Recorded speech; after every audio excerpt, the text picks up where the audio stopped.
नारायण नामापिते च मधुरं मधुरं स्वरूपं कर्मापिते च मधुरं मधुरा स्मृतिश्च बुद्धिं प्रबोधय प्रभो मधुबोधशक्तिं विद्यां प्रयच्छ परमां परिभावयामि। कोमलं कूजयन् वेणुं श्यामलोऽयं कुमारकः वेदवेद्यं परं ब्रह्म भासतां हृदये मम। कूजन्तं राम रामेति मधुरं मधुराक्षरम् आरुह्य कविता शाखां वन्दे वाल्मीकिकोकिलं। निगमकल्पतरोर्गलितं फलं शुकमुखादमृतद्रवसंयुतं पिबत भागवतं रसमालयं मुहुरहो रसिका भुवि भावुकाः। तृणादपि सुनीचेन तरोरपि सहिष्णुना अमानिना मानदेन कीर्तनीयः सदा हरिः। नारायणाखिलगुरो भगवन्नमस्ते शिवाय नमः शिवलिंगाय नमः तन्मे मनः शिवसंकल्पमस्तु सर्वे भवन्तु सुखिनः। नारायण।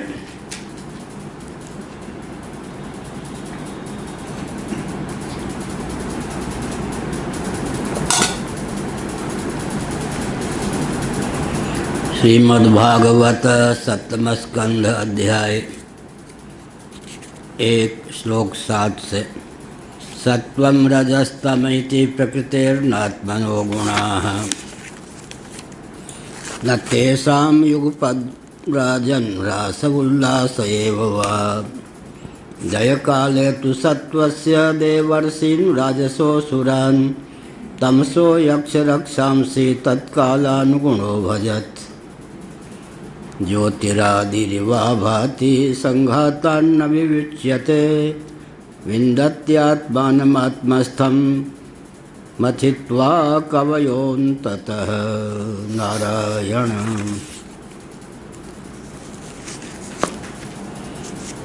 राजा परीक्षित ने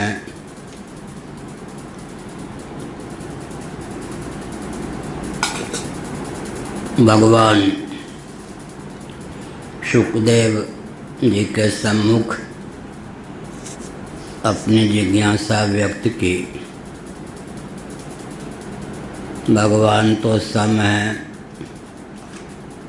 सर्वथा निर्दोष हैं, रागद्वेषादि कल्मषों से अतिक्रांत हैं,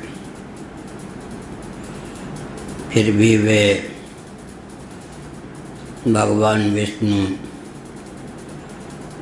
इंद्रादि देवताओं के उत्कर्ष का प्रयास करते रहते हैं। दैत्य दानव असुर आदि के अपकर्ष विनाश में संलग्न परिलक्षित होते हैं। भगवान के स्वरूप और व्यवहार में यह जो विसंगति परिलक्षित होती है, इसको लेकर मेरे मन में उथल पुथल मचा रहता है। कृपा करके भगवान सम निर्दोष होते हुए भी किस प्रकार व्यवहार में विषम सदृश परिलक्षित होने पर भी असंग ही सिद्ध होते हैं, इस रहस्य का उद्घाटन कीजिए। भगवान सुखदेव जी प्रमुदित हुए और उन्होंने कहा कि भगवान के भक्तों के हृदय में भी भगवान के चरित्र को लेकर कई प्रकार का संशय बना रहता है।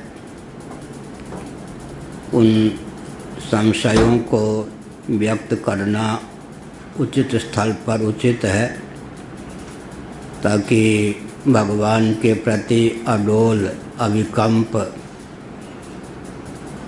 विश्वास स्थिर हो सके। माना कि भगवान निर्गुण हैं, अज हैं, अव्यक्त हैं, प्रकृति से पर हैं, लेकिन अपनी माया को स्वीकार करके वे विष्णु आदि रूपों में व्यक्त होते हैं, सृष्टि की संरचना भी करते हैं। सर्ग काल में बाध्य बाधकता की प्राप्ति होती है, क्योंकि द्वंद्व ही तो प्रपंच है।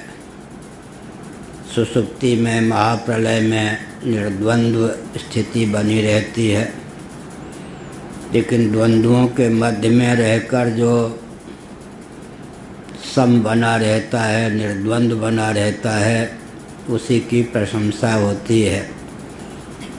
अगर द्वंद्व की प्राप्ति ही न हो तब निर्द्वंद्वता कैसी? उस दशा में तो हर व्यक्ति निर्द्वंद्व ही रहता है। इसीलिए स्वमाया गुणमाविश्य बाध्य बाधकताम गतः, अपनी माया के गुण को स्वीकार करके बाध्य बाधक सदृश भगवान परिलक्षित होते हैं। कल बताया गया कि बाध्य बाधक भाव का ठीक से ज्ञान होता है तब व्यक्ति व्यवहार में भी कुशल होता है। कई दृष्टांत प्रस्तुत किए गए। पत्थर का एक छोटा सा टुकड़ा जलाशय में फेंक दें, वो डूब जाता है, लेकिन नौका का आलम्बन ले लें, नौका के मध्य में 1 टन पत्थर भी डाल दें तो पत्थर डूबता नहीं। जो तैराकी व्यक्ति है उसकी बात छोड़ दें, जो तैराकी नहीं होता, जल में उसे पटक दें वो डूब जाएगा। लेकिन 50 ऐसे व्यक्ति नौका में बैठ जाएं जो तैराकी नहीं होते, नौका के सहारे नदी के उस पार, जलाशय के उस पार पहुंच जाते हैं। आग और पानी में बाध्य बाधक भाव है। अग्नि पर पानी डाल दें, यहाँ तक कि गर्म जल भी अग्नि पर डाल दें तो भी वो जल आग को बुझा देने में समर्थ है। बीच में बटलोही रख देते हैं, अब बाध्य बाधक भाव में शिथिलता आ जाती है। वाहनिनिष्ठ दाहिका शक्ति अग्नि में संचार को प्राप्त होती, जल में संचार को प्राप्त होती है। जल गर्म हो जाता है, उष्ण हो जाता है, लेकिन अग्नि को बुझा नहीं पाता। भोजन बनाने वाले करेले की सब्ज़ी बनाते हैं, जिमीकंद की सब्ज़ी बनाते हैं, अरबी की सब्ज़ी बनाते हैं। अगर सीधे कोई जिमीकंद पावे, अरबी पावे, करेला पावे तो मन विकृत हो जाता है, जिह्वा आदि पर भी प्रतिकूल प्रभाव पड़ता है, उल्टी का वेग होता है। लेकिन बहुत से ऐसे पदार्थ हैं जिनके योग से जिमीकंद, अरबी आदि की सब्ज़ी बनती है, उनमें जो घातक अंश है उसका अवरोध कर दिया जाता है। स्वाद भी बढ़िया, पाचन शक्ति भी बढ़िया। तो इसका मतलब है कि भोजन की सामग्री में भी बाध्य बाधकता है। कहीं मिर्च का, कहीं तेल आदि का प्रयोग करते हैं, कहीं खटाई का, कहीं दही का प्रयोग करते हैं, कहीं अजवाइन का, कहीं जीरा का, कहीं तेजपत्र आदि का। भिंडी आदि में वात को बढ़ाने की क्षमता है, लेकिन उनकी पौष्टिकता हमको प्राप्त हो जाए, वात रोग के चपेट में न पड़ें, इसलिए भोजन विज्ञान है। ये भी बहुत ऊंचा विज्ञान है, भोजन विज्ञान। नकुल, सहदेव, इनमें सहदेव जो थे भोजन विज्ञान के विशेषज्ञ थे, भीमसेन भोजन विज्ञान के विशेषज्ञ थे। भोजन करने में जो निपुण होता है वो भोजन बनाने में भी निपुण होता है। क्या जब कोई ऋषि मुनि आ जाते थे पांडवों के यहाँ तो भीमसेन को स्वागत में रखा जाता था किसी कंजूस को रख दिया जाता तो भूखे मार देते। भोजन के रसिक भीमसेन थे, पर्याप्त भोजन करते थे, पचाते भी थे, स्वादिष्ट भोजन करने में अभ्यस्त थे। स्वादिष्ट भोजन कैसे बने इसके विशेषज्ञ भी थे। महानसाचारी के रूप में भीमसेन की प्रसिद्धि थी। ऐसे ही पांडवों के यहाँ की बात हो गई तो हमने संकेत किया कि जो विशेषज्ञ होते हैं उनमें क्षमता होती है कि बाध्य बाधक भाव का उन्हें विज्ञान होता है, तो भोज्य पदार्थों में जो घातकता है उसका अपनोदन कर लेते हैं दही के द्वारा, खटाई के द्वारा, मिर्च आदि के द्वारा, और उसकी उपयोगिता का लाभ उठा लेते हैं। हर जगह जीवन में ये बाग बनाते हैं तो कटीले जो वृक्ष आदि होते हैं, बेल इत्यादि, उनको बाड़ के रूप में रखते हैं बाग में, तो उनका अक्लिष्ट उपयोग हो जाता है। पशु आदि से रक्षा उद्यान की हो जाती है। इसी प्रकार से सेना के द्वारा सीमा की रक्षा होती है। खूंखार व्यक्ति रखे जाते हैं, उनका अक्लिष्ट उपयोग हो जाता है। तो बाध्य बाधकता का जिसको जितना ज्ञान होगा और उसके उपयोग में वो समर्थ होगा, उतना ही व्यवहार में भी, परमार्थ में भी उसकी तीव्र गति होगी। यह जो अध्यात्म विज्ञान है वो व्यवहार में भी चार चांद लगाने वाला है। युक्ताहार, विहार, व्यवहार, ये सब क्या है? बाध्य बाधक। योग के 10 विघ्न हैं योग कुंडली उपनिषद के अनुसार। योग के विघ्नों से बचते हुए योगाभ्यास करना होगा। भोजन कैसा करें, शयन कब करें, आसन किस प्रकार करें, प्राणायाम किस प्रकार करें कि ये घातक न हो करके साधक बन जाएं। हर क्षेत्र में बाध्य बाधक भाव का ज्ञान प्राप्त करना होता है। बाध्य बाधकताम गतः, व्यवहार का अर्थ ही है द्वंद्व, व्यवहार का अर्थ ही है बाध्य बाधक भाव। तो जो बाध्य बाधक भाव का विशेषज्ञ होता है, अक्लिष्ट उपयोग करने में समर्थ होता है, वह बुद्धिमान होता है। तो समत्व की रक्षा करते हुए, समत्व का सेवन करते हुए बाध्य बाधक भाव का समादर करना चाहिए। भगवान भी ऐसा करते हैं। जीवो जीवस्य जीवनम, एक जीव दूसरे जीव के बाधक बन जाते हैं। दया भी किस पर करें, विचित्र बात है। चूहे को खाने के लिए बिल्ली दौड़ती है तो सहृदय व्यक्ति की दया चूहे के प्रति प्रकट होती है या बिल्ली के प्रति? चूहे के प्रति। चूहे से बचाना चाहता है बिल्ली को या बिल्ली से चूहे को? बिल्ली से चूहे को बचाना चाहता है। बिल्ली पर जब कुत्ता झपटता है तब बेचारे की दया का विषय वही बिल्ली जो 2 क्षण पहले आक्रोश का विषय थी, अब दया का विषय बन जाती है। कुत्ते पर फिर जब तेंदु आदि दौड़ पड़ता उसे खाने के लिए तो लोगों की दया का पात्र कौन बन जाता है? कुत्ता। और उस पर फिर व्याघ्र अगर झपट पड़े तो फिर जिस पर व्याघ्र झपटता है उस पर दया आती है। व्याघ्र शार्दूल अगर झपट पड़े तो व्याघ्र पर दया आती है। शार्दूल को कोई बहेलिया मारने का प्रयास करे तो शार्दूल पर दया आती है। किस पर दया करे? कुछ ऐसे व्यक्ति होते महाराज, देखिए ये सब कितना विप्लव कर रहे हैं। राजनीति में किसी संस्था में खाए जा रहे हैं, उनकी बात को मान करके उस व्यक्ति के चंगुल से बचा दिया जाए संस्था को, राजनीतिक दल को, तो जो अभी रो रहा था वो भी वही करेगा। उसका अर्थ होता है हमको अवसर नहीं मिल रहा लूटने का। सचमुच में वो ही तैसी है। राष्ट्र का या संस्थान का बहुत कठिन कहना है। जो लोग रोते थे धर्मसंघ आदि में, देखिए क्या हो रहा है। उनको थोड़ा पृथक करके दूसरे के नियुक्त की तो जो रो रहा था वो भी रुलाने वाला सिद्ध हो गया। इसीलिए बहुत विकट व्यवहार होता है।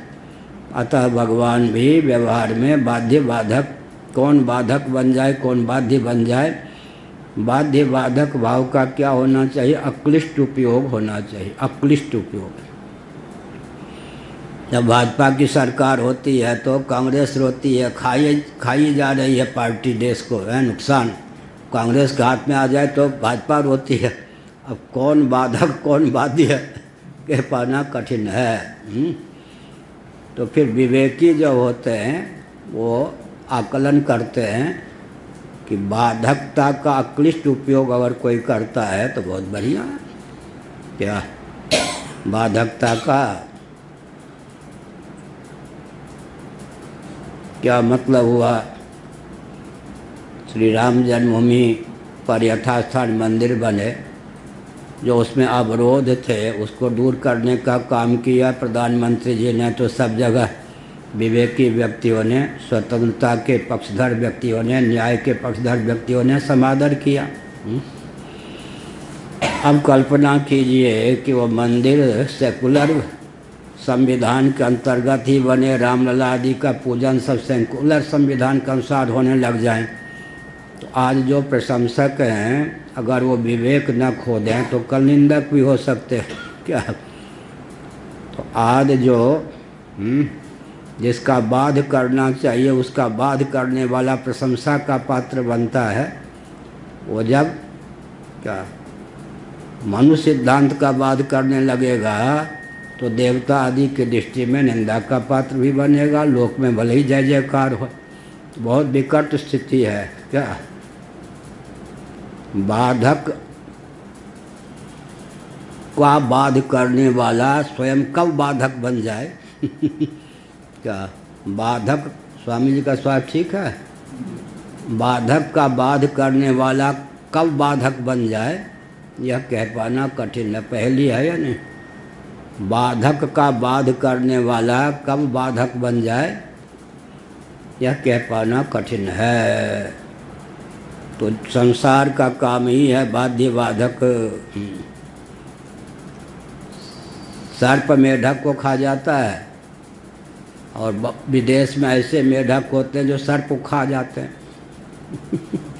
7-7 फीट के सर्प को खा जाने वाले दरदुर मेढक होते हैं विदेश में कहीं उधर। तो अब यहाँ बाध्य बाधक भाव क्या है? मेढक को सर्प खा जाता है, और कहीं बाध्य बाधक क्या है? सर्प को मेढक खा जाता है। तो ये संसार भी बहुत विचित्र है। क्या संसार बहुत विचित्र है, कौन बाधक बन जाएगा कौन बाध्य बन जाएगा। लेकिन इस संसार में रहकर बाध्य बाधक भाव का जो अक्लिष्ट उपयोग करने में समर्थ होते हैं उनकी प्रशंसा होती है। तो भगवान भी क्या करते हैं? बाध्य बाधक भाव को प्राप्त होते हैं।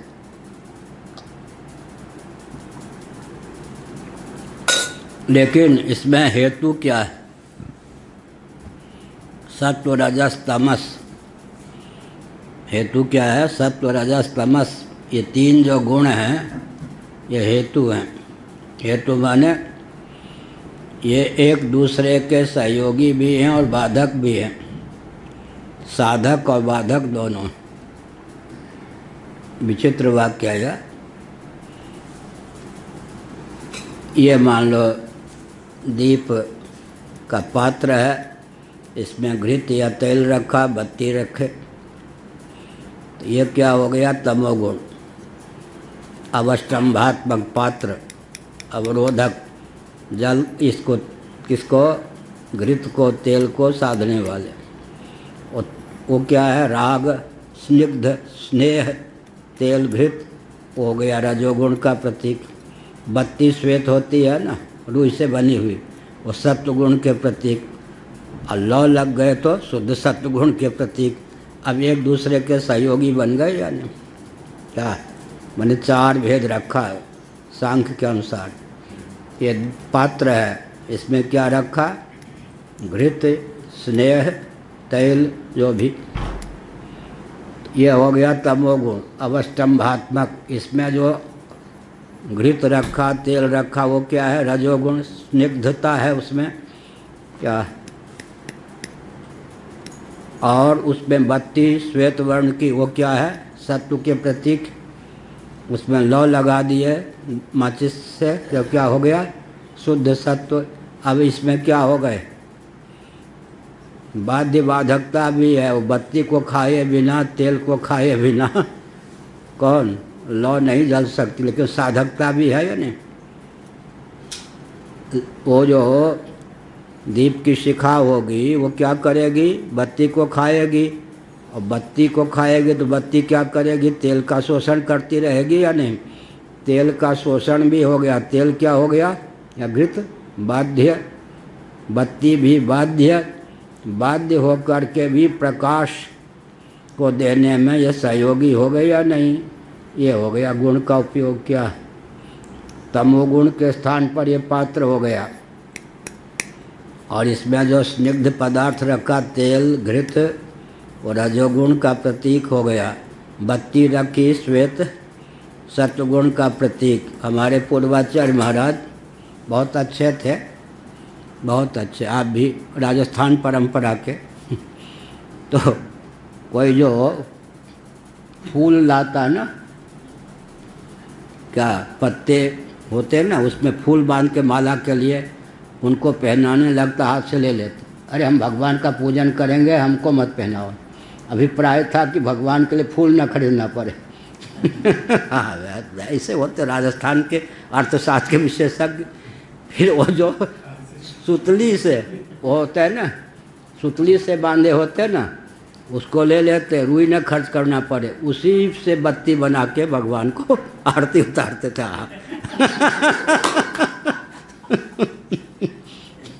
हम लोग मुस्कुराते थे। अगर हंसने सचमुच में तो हमको तो नहीं डांटते पड़ते थे, हमको तो गुरु भाई ही मानते थे। लेकिन हमने कहा शंकराचार्य हो तो ऐसे हो, धम एक पैसा भी इधर उधर नहीं जा सकता। क्या? उनको पहनाने के लिए माया। अरे हमको मत पहनाओ, हम भगवान को पहनाएंगे। बाहर से क्या लगा? बहुत बढ़िया महाराज, देखो माला भी पहनना पसंद नहीं करते। अंदर की भावना क्या थी? जजमान भी खुश हो गया। फिर भावना क्या थी? अपनी ओर से फूल की माला खरीद करके खर्च न करना पड़े, भगवान के लिए हो गया, हो गया। फिर क्या? देखो शंकराचार्य कितने बढ़िया, कितने सूझबूझ संपन्न, रुई का भी उपयोग नहीं करते, सुतली को ही बाहर त्याग की प्रशंसा भी हो जाती थी, एकदम धन खर्च करने से बच भी जाते थे। ये है व्यवहार कुशलता। सत्वम रजस्तम इति प्रकृतिर्नात्मनो गुणाः। बढ़िया। अब कोई आया, भूले भटके कोई आ गया। बाबा लोगों की बड़ी स्थिति होती है अपरिचित। हम लोग तो पागल के समान घूमे हैं 3/4 भारत। गंदा कपड़ा, मैला, इससे भी आधा कंगले भिखारी लगते थे। तो गृहस्थ कौन रखेगा? बहू बेटी के परिवार में कौन अपरिचित व्यक्ति को रख लेगा? बाबा लोग जो थे, बाबा भी क्या देखते थे मालूम है? बन ठन के आया है, बैग है, क्या बढ़िया है कुछ, नहीं तो वो भी पागल और कंगला ही समझते थे। तो आखिर हमारा राह क्या था? जंगल में रहें तो शेर इत्यादि, कहीं और जगह रहें तो लोग समझते सीआईडी तो नहीं है, न यहाँ जगह, न वहाँ जगह, न वहाँ जगह, न वहाँ जगह। समुद्र के किनारे कहीं सो जाओ, कहीं जंगल में सो जाओ, भगवान के भरोसे क्या? बहुत विकट स्थिति होती थी। तो क्या हुआ? बाध्य बाधक। आश्रमों में जाए, समझें चोर तो नहीं है, चुरा के तो नहीं ले जाएगा। तो क्या सार हुआ? सार ये हुआ कि ये सब जो भाव होता है, बाध्य बाधक भाव, इसके मूल में कौन है? सत्वगुण, रजोगुण, तमोगुण। ये तीनों भी बाध्य हो जाते हैं, बाधक हो जाते हैं। बाध्य बाधक का खेल जिसको समझ में आ जाता है और अक्लिष्ट उपयोग, उचित उपयोग करने में समर्थ होता है, वो लौकिक उत्कर्ष, पारलौकिक उत्कर्ष भी प्राप्त करता है, भगवत प्राप्ति का मार्ग भी प्रशस्त करता है। सत्वम रजस्तम इति प्रकृतिर्नात्मनो गुणाः। सत्व गुण है, रजोगुण है, सत्वगुण है, रजोगुण है, तमोगुण है। ये प्रकृति के गुण हैं, न कि आत्मा के। आत्मा तो स्वरूप से निर्गुण है। अंतर क्या है? जीव भी निर्गुण है, भगवान श्री विष्णु भी निर्गुण है, लेकिन जीव अपने अगुण निर्गुण स्वरूप को, निर्धर्मक स्वरूप को नहीं जान पाता। जब तक तब तक जीव ही बना रहता है। भगवान विष्णु श्रीमन नारायण परात्पर पुरुषोत्तम सदा ही अपने को अगुण निर्गुण समझते हैं। न तेषां युगपद राजन ह्रास उल्लास एव वा जय काले तु सत्वस्य देवर्षिनुरजसोऽसुरात् तमसो यक्ष रक्षांसि तत्कालानुगुणो भजत्।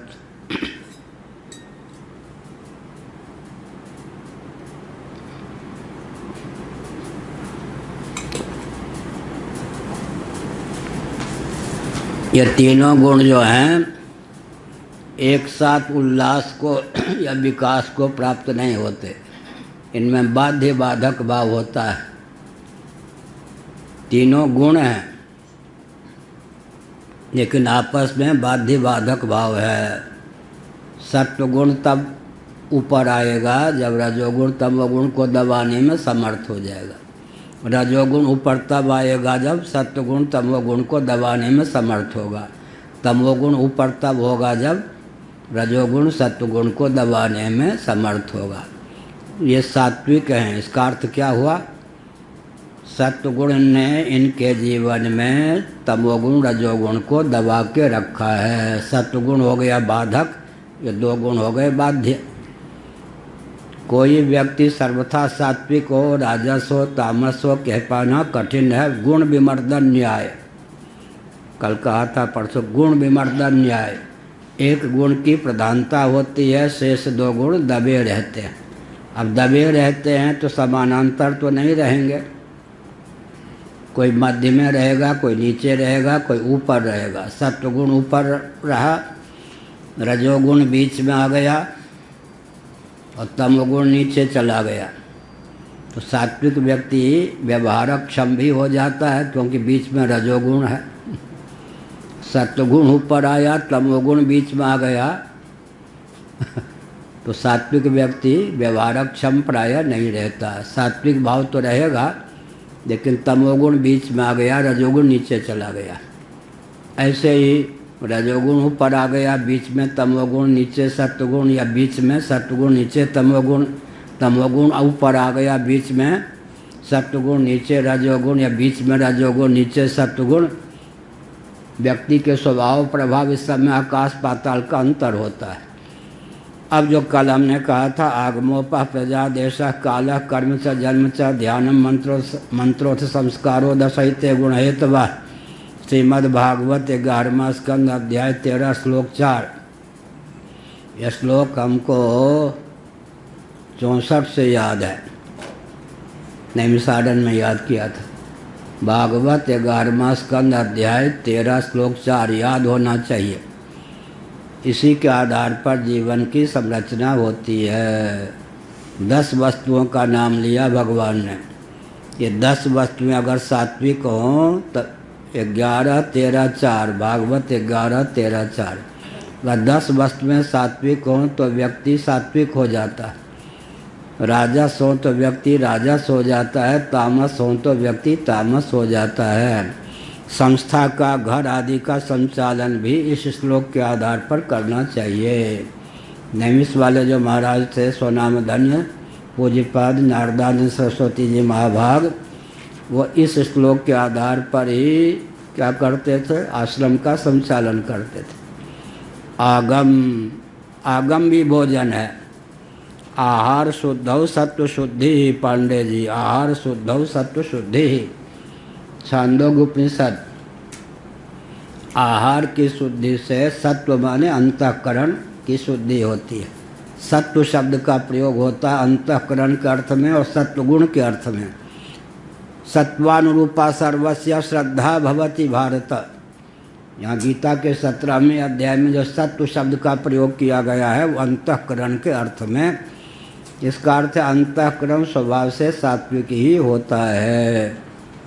रजोगुण तमोगुण के चपेट में पड़ जाने पर राजस तामस होता है, नहीं तो सत्वानुरूपा सर्वस्य श्रद्धा भवति भारत। यो यत् श्रद्धा स एव सः। सत्व आगम, तो हाँ, श्री रामानुजाचार्य जी ने अर्थ किया आहार शुद्ध हो, भोजन में शुद्धि हो तो अंतःकरण शुद्ध हो, बात तो ठीक है। शंकराचार्य ने अर्थ किया आहार माने केवल भोजन ही नहीं, आहार के हजारों भेद हो जाते हैं। आहार के कितने भेद होते हैं? जो हम सुनते हैं वो भी आहार है, चखते हैं वो भी आहार है, सूंघते हैं वो भी आहार है। सबका प्रभाव पड़ता है।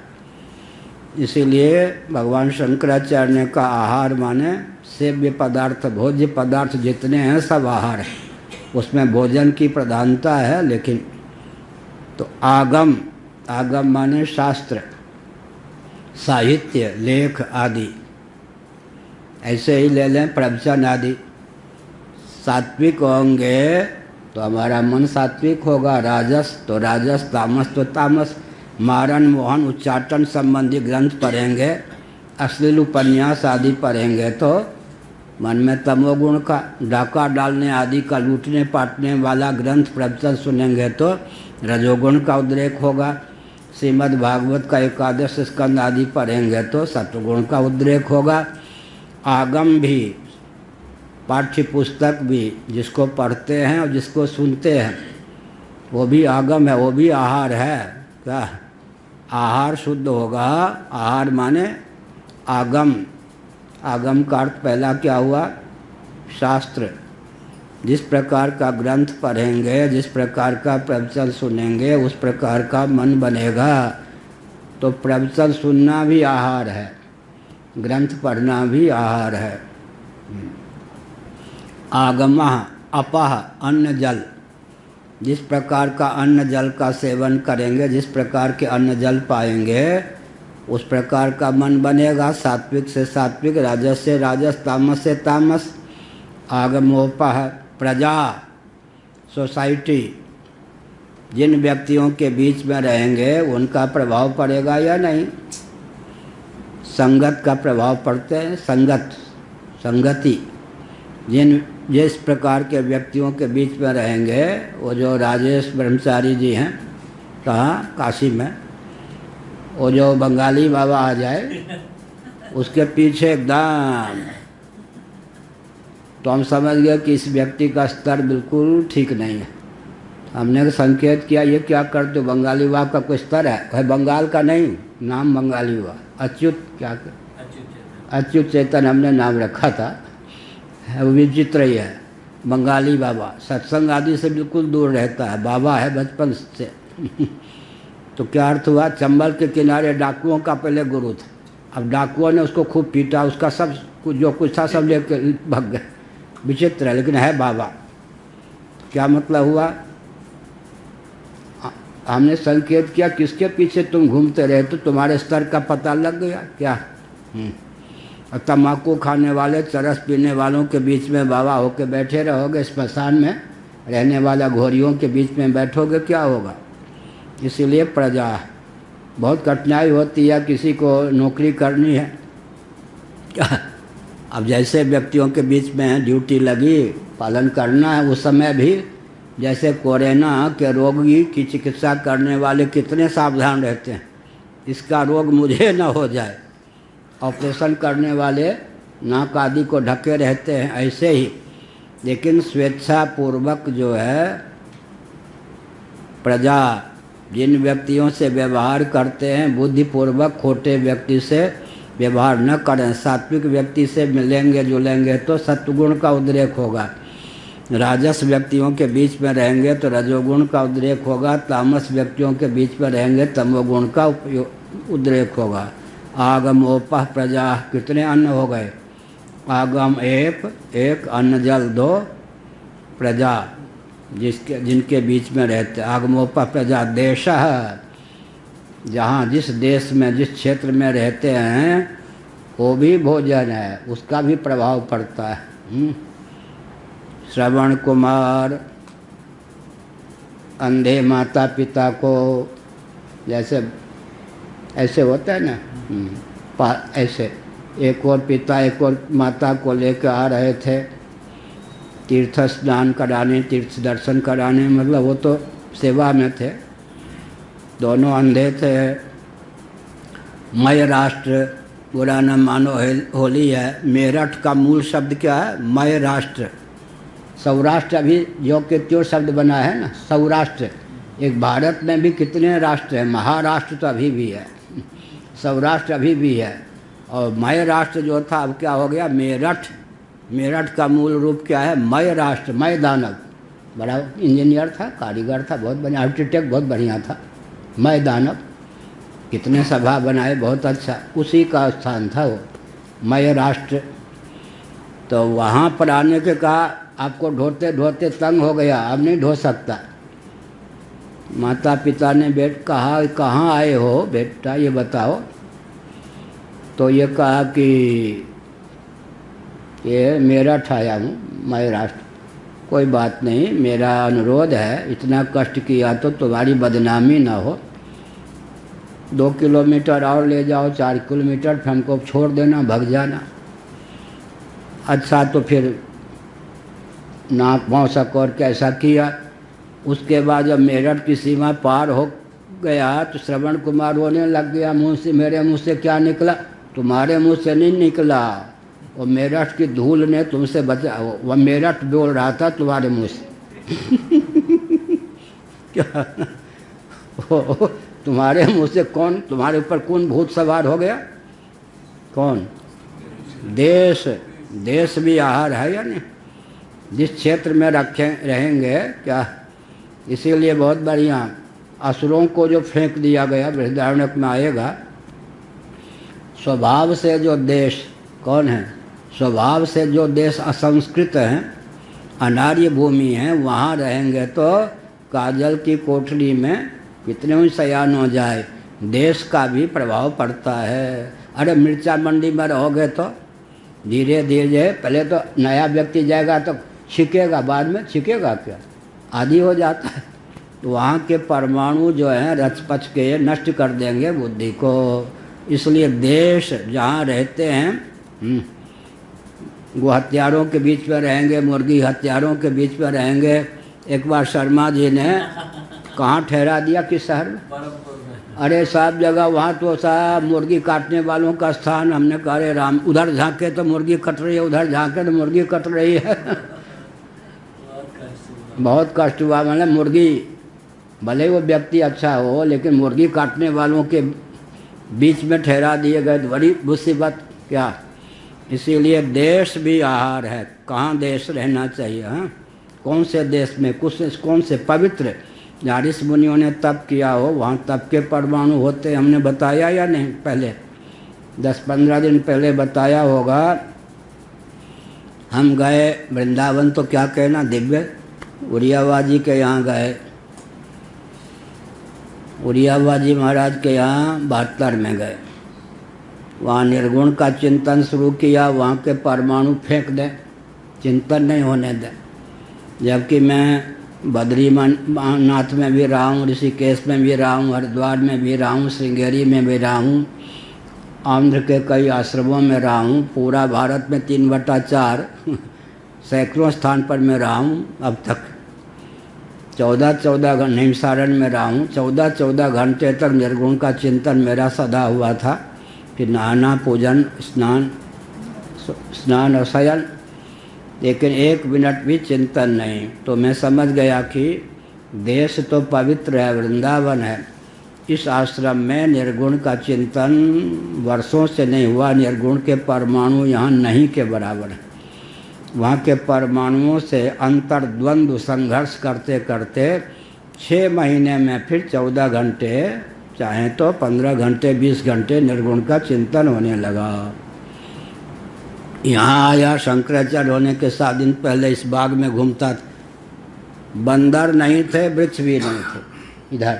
अब वृक्ष हैं तो बंदर भी बहुत है, ये सब वृक्ष लगाए गए। यहाँ तो गोखरू के अलावा कुछ था ही नहीं, सब कांटे कांटे। यहाँ घूमूं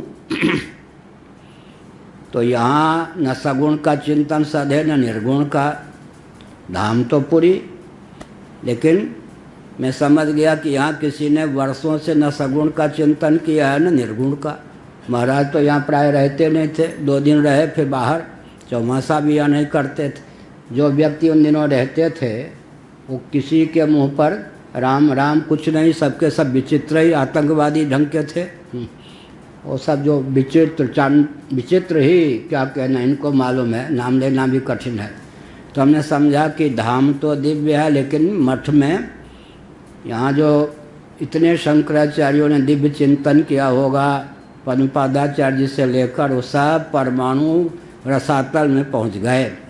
यहाँ फिर संघर्ष किया तो 6 महीने के बाद ये जो परमाणु है ना बने, 6 महीने संघर्ष करने के बाद यहाँ के परमाणु फिर अब जितने चाहें 24 घंटा, अगर चाहें 24 घंटा सगुण निर्गुण का चिंतन करें, यहाँ के परमाणु जो थे दिव्य वो दब गए थे, अब इतने उभर गए हैं कि यहाँ साधन बहुत बढ़िया हो सकता है। तो इसका अर्थ क्या हुआ, पवित्र धाम में भी जब जहाँ चाहिए ऋषिन कर वासा तहाँ निशाचर करें निवासा, अगर ये कहानी हो जाए या धन मान का ही चिंतन करने वाले रह जाएं तो वहाँ के दिव्य परमाणु भी दब जाते हैं। इसलिए फिर क्या करना चाहिए, स्थान पवित्र चुनें, वहाँ पर भी अगर अनुकूल परमाणु नहीं है तो परमाणु हठपूर्वक अनुकूल बना दें। अब हमारे तो काम का उनको स्वामी जी को मालूम है, जितेंद्र जी को भी मालूम है, ये भी प्रशिक्षण प्राप्ति कर रहे। अभी प्रशिक्षण प्राप्त करने वाला अपने को मान रहे, गुरु अभी नहीं मान रहे। जब ये गुरु मानने लगेंगे तो फिर प्रशिक्षण पूरा ही हो जाएगा। एक आया मेरे पास मुन्ना तिवारी, उसने कहा कि महाराज अब बहुत कुछ हमने सीखा, अब आपकी आज्ञा हो तो मैं लोगों को दीक्षा देना शुरू करूं। हमने कहा ठीक है, हमसे हटने का प्रसंग आ ही गया। वो दीक्षा दो, गृहस्थ हो गया, फिर पत्नी मर गई, अभी भी भजन में प्रीति प्रवृत्ति नहीं है, ऐसा गुरु घंटाल बन गया। इसलिए बहुत विचित्र, धैर्य की जरूरत है या नहीं। तो हमने क्या संकेत किया, परमाणु अब गोरक्षा के अनुकूल परमाणु देश में नहीं है, मनुवाद के अनुकूल परमाणु देश से लुप्त कर दिए इन लोगों ने 70-80 वर्षों से। अंग्रेज़ों ने जो किया स्वतंत्रता के बाद से भी 72-73 वर्षों से बिल्कुल। अब हम लोग क्या करते हैं, पहले इस आश्रम का परमाणु दिव्य किया, अब यहाँ बैठ करके क्या करते हैं, पूरे गोरक्षा के अनुकूल, सनातन धर्म की रक्षा के अनुकूल, मनुवाद के अनुकूल परमाणु बना रहे हैं और आकाश गंगा में परमाणुओं को बिखेर रहे हैं। वो परमाणु जिसको जिसको लगेंगे, अनुकूल व्यक्ति को पकड़ करके भूत प्रेत जैसे लग जाते हैं ना, वो दिव्य परमाणु लग जाएंगे। श्मशान से कोई रात्रि में यात्रा करे तो तनिक भी अशुद्धि हो तो भूत प्रेत वहाँ के लग जाते हैं। और देवस्थान से कोई यात्रा करे जहाँ विधिवत पूजन प्रतिष्ठा भगवान की है तो वहाँ के दिव्य परमाणु उसको लग जाते हैं स्पष्ट। इसी प्रकार से कोई वन से जो गैस की हवा, गैस से युक्त हवा अगर चले तो कितने 300 किलोमीटर तक अभी प्रभाव पड़ा या नहीं विदेश में, भोपाल कांड का कितना प्रभाव पड़ा। ऐसे ही तो हमने कहा कि देश का भी प्रभाव होता है। आगमोपा प्रजा देशा, शास्त्र सम्मत विधा से कोई देश पवित्र है, लेकिन उसका उपयोग गलत ढंग से हुआ है तो उस देश में, स्थान में, तीर्थ में रहने का अवसर मिले तो वहाँ के परमाणुओं को दिव्य करना चाहिए। दिव्य बनाने के लिए मनोराज्य में, मानस भूमि में संघर्ष करना पड़ता है। तो हम वो पकड़ लिए हैं, कौन, जितेंद्र जी, 80% परमाणु हम कहाँ बनाते हैं मालूम है, 80% समस्या का समाधान परमाणु के द्वारा कर लेते हैं। उसके बाद कहीं लोक संग्रह का मार्ग ना लुप्त हो जाए, इसलिए 20% जब देखते हैं अभी काम बाकी है तो बाहर मृदु संघर्ष, वो भी वाग युद्ध, वो भी सात्विक विधा से, बहुत गंभीर विधा से करते हैं। राम सेतु आदि की रक्षा में वही हुआ, पहले परमाणुओं से 80% काम बना करके भगवान का स्मरण करके 20% काम, कभी 10%, कभी 5% भी, तब जाकर बाहर कदम उठाते हैं तो बहुत आसानी से क्या होते, सफलता मिल जाती है। तो आगमोपा प्रजा देशा, देश की बात कह दी। काला ब्राह्म मुहूर्त में स्वभाव से सत्वगुण का उत्कर्ष होता है। सूर्योदय के बाद स्वभाव से कर्म करने में प्रीति प्रवृत्ति होती है, रजोगुण का उद्रेक होता है। सूर्य अस्तंगत हो जाए तो स्वभाव से फिर क्या निद्रा का आवेश होता है, तमोगुण काल।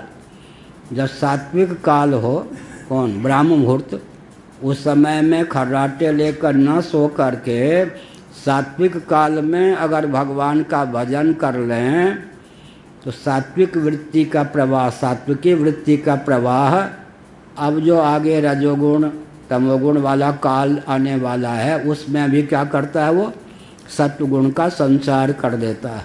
तो ये भी भोजन है। कौन, काल, काल का सदुपयोग करें। नित्य युग होय, नित्य युग धर्म, नित्य धर्म युग धर्म वही सब कह रहे, हृदय राम माया के प्रेरे। कलयुग त्रेता द्वापर सतयुग नित्य ही है। वो युग भी होते हैं लेकिन प्रतिदिन ब्राह्म मुहूर्त में कौन युग होगा, कृतयुग, सतयुग, फिर उसके बाद त्रेता युग, दोपहर में द्वापर युग, सूर्यास्त के बाद कलयुग आ ही जाएगा, निद्रा आदि का। और जितने ये हैं चोर डाकू ये सब के सब का वो रात्रि में ही तो। हाँ, निश्चर का अर्थ क्या होगा, निश्चर रात्रि में विचरण करने वाले, इनका साम्राज्य हो जाता है। समुद्र आदि के तट पर देखिए मर्यादा है, भूत प्रेत पिशाच के नर, भूत प्रेत पिशाच ये सब यक्ष इत्यादि का प्रभुत्व होता है। इसलिए जलाशय के तट पर रात्रि में नहीं रहना चाहिए, घूमना नहीं चाहिए। परिस्थिति के मारे हुए पांचों पांडव गंगा जी, हरिद्वार की कथा है, गंगा जी के तट पर जा रहे थे, कोई आंसू पोंछने वाला नहीं, कुछ नहीं, विवाह भी नहीं हुआ था और उत्पीड़ित थे दुर्योधन आदि से। एक गंधर्व ने आके रास्ता रोक लिया। अर्जुन ने कहा मेरे मार्ग क्यों रोकते हो, वो गंधर्व मित्र भी बन गया, बहुत बढ़िया। उसने कहा तुमने मर्यादा का उल्लंघन किया है। कौन सी मर्यादा का मैंने उल्लंघन किया, गंगा तट पर विचरण कर रहे हो, रात्रि का समय हमारा होता है, तुम्हारा नहीं। हम लोगों का है, किसका, गंधर्व इत्यादि का समय होता है, समुद्र जलाशय जितने होते हैं। अच्छा तुमने ठेका ले रखा है, क्षत्रिय ठहरे, अब दोनों में युद्ध शुरू हो गया। अर्जुन ने क्या किया, जीत लिया गंधर्व को। जीतने के बाद भी अर्जुन तो बहुत बड़े मनस्वी थे ना, नरऋषि का अवतार। उन्होंने कहा कि जीत के भी मैं, फिर दोनों में मैत्री हो गई, मित्रता हो गई। अर्जुन ने कहा जीत के भी मैं अपने आप को विजयी न मानकर पराजित मानता हूँ। गंधर्व ने कहा ये क्या बात है, नहीं नहीं मुझ में कोई त्रुटि होगी, अगर त्रुटि तुम नहीं देखते तो तुम्हारा साहस नहीं होता मुझे अर्जुन को रोकने के लिए, तुम आ जाते। तुमने मुझे रोकने का जो मन बनाया, कोई न कोई अंतर्निहित दोष हम पांडवों में होगा। अवरोधक तुम बने ना। हाँ, तुम्हारी आंखें खोलने के लिए एक तो ये है कि स्थूल दृष्टि से दैव के मारे हुए नदी के तट पर जा रहे हो, कोई आंसू पोंछने वाला नहीं, ये तुम्हारी लाचारी है। हमको कहीं स्थान नहीं मिलता था तो नदी किनारे, घोर जंगल में, समुद्र के किनारे कहीं सो जाते थे रात्रि में, और क्या करते, वो परिस्थिति वो है। दूसरी बात यह है कि गुरुकुल की शिक्षा पूर्ण हो जाने पर भी तुमने विवाह नहीं किया, अनाश्रमी हो। क्या अनाश्रमी का मतलब तुमको क्या माने, ब्रह्मचर्य आश्रम विद्यालय की शिक्षा प्राप्त हो गई गुरुकुल की, उसके बाद तुम्हारा विवाह नहीं हुआ। उन्होंने कहा हम क्या करें, कौन विवाह कराएगा, हम तो विपत्ति के मारे हुए हैं, ये भी लाचारी है। चलो ये भी लाचारी है, दो तो लाचारी हो गई। जा रहे हैं कोई आंसू पोंछने वाला नहीं, विवाह कराने वाले कौन जीवित हैं, विवाह करावे, माता भी विदुर के यहाँ रह रही है, कोई आंसू पोंछने वाला नहीं। विवाह का जब योग होगा, अनाश्रमी हूँ, ये भी दोष है, दो दोष मान लिया। तीसरा दोष तुम दुर्योधन आदि पर विजय प्राप्त करना चाहते हो, लेकिन कोई गुरु तो नहीं, मार्गदर्शक तो नहीं, पुरोहित तो नहीं। सबसे बड़ा दोष इसमें तुम्हें है। आंखें खोलने के लिए मैंने तुमको रोका। इन तीन भूल के कारण मैंने तुमको तुम्हारा मार्ग अवरुद्ध किया। तो 2 भूल तो जब दैवानुकूल होगा प्रयास करूँगा क्या। 2 तो लाचारी से भूल है, 1 सचमुच में बौद्धिक धरातल पर भूल है। वो क्या भूल है? गुरु नहीं। तुम राज्य पाना चाहते हो, खोई हुई संपत्ति पाना चाहते हो, विजयश्री प्राप्त करना चाहते हो, कोई पुरोहित तो है ही नहीं। तो कहाँ पुरोहित कहाँ मिलेंगे? दक्षिणा के लोभी पुरोहित नहीं होंगे। वो वन में वृक्ष के नीचे तप कर रहे होंगे धौम्य ऋषि। धौम्य ऋषि के पास जाओ, वो दक्षिणा के लोभ में नहीं आने वाले। अनुनय विनय करो, वे तुम्हारा पौरोहित्य स्वीकार कर लें, तुम्हें मार्गदर्शक के रूप में मार्गदर्शन देने का व्रत ले लें। उनके मार्गदर्शन में जब चलोगे तब विजय प्राप्त करोगे। 5 पांडवों के बारे में मैंने कई बार कहा, साक्षात आकाश के अधिदैव, धर्म के अवतार युधिष्ठिर जी, वायु अधिदैव के अवतार भीम, इंद्र तेज के देवता के अवतार अर्जुन, जल और पृथ्वी के अधिदैव के अवतार नकुल सहदेव। ये सब देवता। 5 इंद्र के 5 पांडव अवतार थे। उन सब इंद्रों का नाम भी महाभारत में लिखा है। और इंद्राणी के ही अवतार कौन थी? स्वर्ग लक्ष्मी इंद्राणी के अवतार द्रौपदी थी। तो फिर क्या हुआ? 5 पांडवों को भी धौम्य ऋषि जब मिले तब जाकर विजयश्री का मार्ग प्रशस्त हुआ। आजकल भारत में विकट समस्या क्या है? पूरे विश्व में, विशेषकर भारत में हिंदुओं के यहाँ कोई भी राजनेता और राजनीतिक दल ये पसंद नहीं करते कि आध्यात्मिक मार्गदर्शन उनको प्राप्त हो, या आध्यात्मिक जगत ऊपर उठ जाए, या आध्यात्मिक व्यक्ति कोई ऊपर उठ जाए। हमारे अधीन होकर ही सब काम करें, माने हमारी पार्टी के प्रचारक बन जाएं। यह नीति किसने चलाई? गुलजारी लाल नंदा जी को मैंने सुना है, और बहुत ही भोले भाले थे। भोले भाले का उपयोग ही तो राजनेता ज़्यादा खराब करते हैं। उन्हीं को आगे करके नेहरू जी ने, माननीय श्री प्रधानमंत्री नेहरू जी ने क्या किया था? भारत साव समाज की स्थापना की थी। संतों का उपयोग कांग्रेस के प्रचार के लिए, वो अब परंपरा चल पड़ी। जिस पार्टी के शासन हो। अब मायावती बहुत बढ़िया बोली हैं, मालूम है? राम जी क्षत्रिय थे, उनके मंदिर बनाने का संकल्प किया था, मैं ब्राह्मणों का हृदय जीतने के लिए मेरी सत्ता हो जाए यूपी में, उत्तर प्रदेश में, तो परशुराम मंदिर बनाऊंगा। अब जातिवाद को लेकर देखो। अब ये प्रसन्न हो गए पांडे जी। क्या अब देखो क्या दाव चला दिया। क्षत्रिय थे ना राम जी, उनका मंदिर मोदी जी बना रहे हैं। पूरे विश्व, भारत में तो शासन होना भी कठिन है। कहीं उत्तर प्रदेश में आगे चुनाव में मेरी पार्टी जीत गई, परशुराम मंदिर बनाए बिना हमारी पार्टी नहीं रहेगी, क्योंकि हम ब्राह्मण को आगे करेंगे। अब ब्राह्मणों का वोट आदित्यनाथ को मिले या नहीं मिले। अब देखो क्या विचित्र बात है। तो क्या अर्थ हुआ? हमने संकेत किया। तो जब कौन धौम्य ऋषि जी मिल गए तब काम बन गया। तो अब तक के प्रवचन का क्या सार हुआ? कभी सत्वगुण का उत्कर्ष होता है, तब रजोगुण तमोगुण बाद दबा दिए जाते हैं, सत्वगुण के द्वारा बाधक भाव। कभी रजोगुण जब ऊपर आ जाता है तब सत्वगुण तमोगुण को दबा देता है, कभी तमोगुण ऊपर आ जाता है तब तमोगुण, तो रजोगुण सत्वगुण को दबा देता है। अब यहाँ विचित्र बात है, आत्म चैतन्य क्या है जी? सच्चिदानंद है ना। अपने जीवन में हम लोग भी विष्णु बन जाते या नहीं? कैसे? हम लोग ब्रह्मा बन जाते या नहीं? हम लोग शिव बन जाते या नहीं? जो गुण ऊपर आ गया दो को दबाकर, आत्म चैतन्य से वही चेतित होगा मुख्य रूप से या नहीं? तो भगवान विष्णु जब तमोगुण का उत्कर्ष होता है तो तामसी व्यक्तियों का उत्कर्ष कर देते हैं, रजोगुण का उत्कर्ष होता है तो राजस व्यक्तियों का उत्कर्ष कर देते हैं, जब सत्वगुण का उत्कर्ष होता है तो सात्विक व्यक्तियों का पक्ष लेकर उन सबकी छटनी कर देते हैं।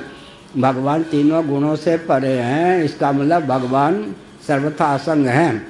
तो इसका मतलब क्या हुआ? सात्विक सरीखे, राजस सरीखे, तामस सरीखे, सात्विक व्यक्तियों के पक्षधर सरीखे, राजस व्यक्तियों के पक्षधर सरीखे, तामस व्यक्तियों के पक्षधर सरीखे भगवान परिलक्षित होते हैं। बस 8वां श्लोक। जय काले तु सत्वस्य देवर्षीन् रजसोऽसुरान् तमसो यक्ष रक्षांसि तत्कालानुगुणो भजत। भगवान भी जब समय के अनुसार गुणों को स्वीकार करते हैं तो कहाँ तक पहुँच गए थे? आगमोपा प्रजा देशा काला है। फिर कर्म च, श्मशान में लकड़ी बेचने का कोई ठेका लेगा तो देखेगा कि मुर्दा कोई आ रहा है या नहीं। हाँ, और कौन है? एक नेता हैं, उनका क्या कहना है? श्मशान के ठेकेदार काशी में, कोरोना हमारे लिए विपत्ति ये है कि लोग मरते ही नहीं हैं, मरते नहीं हैं तो श्मशान में जलने नहीं आते तो हमारी आमदनी ठप हो रही है। तो श्मशान का ठेका लेंगे तो राम नाम सत्य है कि आवाज़ आवे तो प्रसन्न हो जाएंगे, लकड़ी भी गिराएगी। और शराब का ठेका लेंगे तो शराबी व्यक्तियों पर प्रतिबंध हो जाएगा। कोई मुख्यमंत्री प्रधानमंत्री लगा ले, मातम मनाएंगे, कब ये मुख्यमंत्री मरे, प्रधानमंत्री मरे, क्या हारे क्या? इसलिए कर्म भी आहार है। सात्विक कर्म करने पर सत्वगुण, राजस कर्म करने पर रजोगुण, तामस कर्म करने पर तमोगुण की वृद्धि होती है। आगमोपा प्रजा देशा काला कर्म च जन्म च। जन्म का मतलब ब्राह्मण कुल में जन्म हुआ तो सत्वगुण स्वभाव से उत्कर्ष को प्राप्त होगा। क्षत्रिय कुल में क्षत्रियोचित स्वभाव, वैश्य कुल में वैश्योचित स्वभाव, शूद्र कुल में शूद्रोचित स्वभाव। जन्म का भी प्रभाव पड़ता है। जन्म दो प्रकार का होता है, द्विज कहते हैं ना, एक यज्ञोपवीत आदि से, लेकिन यहाँ आगे संस्कार भी है। तो जन्म का भी प्रभाव पड़ता है। जिस कुल में जन्म हुआ है तदनुकूल स्वभाव होगा ही। आगमोपा प्रजा देशा कालः कर्म च जन्म च ध्यानम। जिसका ध्यान करेंगे और भगवान की भी जिस छवि का ध्यान करेंगे, परशुराम जी का ध्यान करेंगे और हाथ में परसा लिए हुए तो ऐसे देखते रहेंगे, फिर हनुमान जी का ध्यान करेंगे उग्र रूप का तो ऐसे अभी जला ही देंगे। तो सौम्य रूप इष्ट भी चुनना चाहिए, उनकी सौम्य छवि। तो क्या ध्येय जैसा होगा, अश्लील चिंतन करेंगे तो अश्लील बन जाए। ध्यान भी भोजन है या नहीं? बहुत अंतरंग भोजन है। मंत्र जिस प्रकार का मारन मोहन उच्चाटन या जिस प्रकार की मंत्रणा लेंगे उस प्रकार का मन बनेगा। केकई राम भक्त होते होते रामद्रोही बन जाएगी। कब? मंथरा जैसी मंत्रणा देने वाली मिल गई तब। अंत में संस्कार, समय पर यज्ञों पर भी संस्कार नहीं हुआ। ब्राह्मण क्षत्रिय वैश्य कुल में जन्म लेने पर भी समय का अतिक्रमण हो गया या हुआ ही नहीं तो नाम मात्र के ब्राह्मण रहेंगे, ब्राह्मणोचित स्वभाव हो ही नहीं सकता है। इसलिए संस्कार भी अन्न है, आहार है। जितना महत्वपूर्ण श्लोक है ये 10 अगर सात्विक हैं तो सत्वगुण का, राजस हैं तो रजोगुण का, तामस हैं तो तमोगुण का उद्रेक होता है। सत्वगुण का उद्रेक होने पर शेष 2 गुण दब जाते हैं, सत्वगुण बाधक बन जाता है। रजोगुण का उद्रेक होने पर शेष 2 गुण दब जाते हैं, रजोगुण बाधक हो जाता है। तमोगुण का उत्कर्ष होने पर शेष 2 गुण दब जाते हैं, तमोगुण बाधक, शेष 2 गुण बाध्य। तीनों ही गुण बाधक हैं, तीनों ही गुण बाध्य हैं। एक की प्रमुखता होती है तो जो जिसकी प्रमुखता होती है बाधक गुण बन जाता है। बाकी दो जो होते हैं वो बाध्य गुण बन जाते हैं। बाध्य बाधक भाव को लेकर व्यवहार चलता है। नारायण सबका भला हो।